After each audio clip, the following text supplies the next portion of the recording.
O Globo Ecologia está de volta e no programa de hoje nós estamos falando sobre o Código Florestal Brasileiro.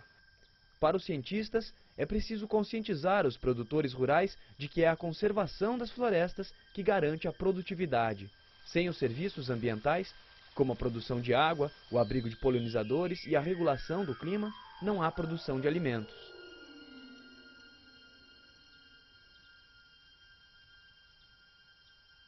A agricultura depende desta qualidade dos nossos ecossistemas. Eles fornecem uma série de serviços que a agricultura se utiliza, às vezes, sem se dar conta. Por exemplo, os polinizadores, por exemplo, a fertilidade do solo, por exemplo, a regularidade e a qualidade da água, das chuvas. Então, nós temos que desenvolver um modelo de agricultura tropical no Brasil que ele mantenha a função dos ecossistemas. E é isso que a agricultura precisa. Portanto, aperfeiçoamento do código, sim, mas que eles sigam na direção de proteger ainda mais os nossos recursos naturais e não de diminuí-los.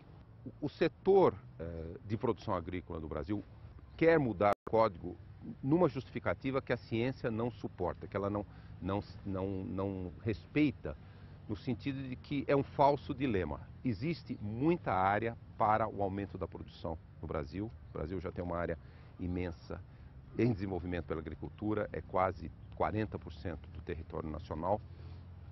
E, portanto, é um falso dilema. É possível ter muito mais produção agrícola, muito mais produção de alimentos, exportar alimentos para atender a necessidade de alimentos do mundo, ao mesmo tempo que nós até possamos expandir as áreas de proteção.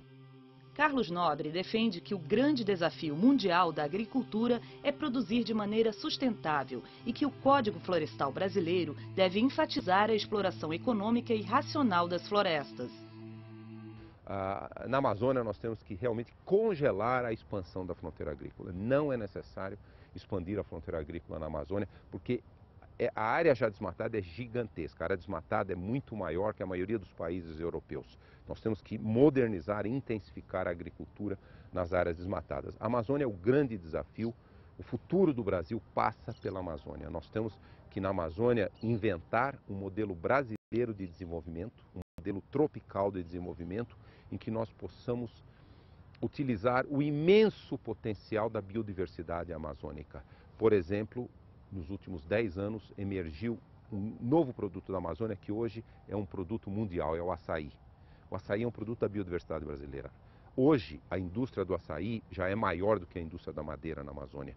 Então, o futuro da Amazônia é a biodiversidade da Amazônia, não é o desmatamento. Se nós modernizássemos a pecuária, para citar um exemplo, nós liberaríamos uma área imensa para a agricultura de produção de alimentos, grãos e outros alimentos, fibras, bioenergia, bioetanol, biodiesel, e seríamos um dos maiores produtores de alimentos, de bioenergia, de fibras do mundo, sem avançar 1 metro nos ecossistemas que nós ainda temos.